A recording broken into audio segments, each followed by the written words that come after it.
zo slzného plynu, obušok na spánok a bitú mladú špinu. Stop, Karolov, polňa!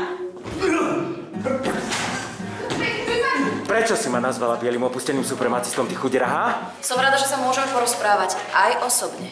Tak sedím na zemi a čítam písmo z ústavy, kým mám ešte trochu nádej. Yes!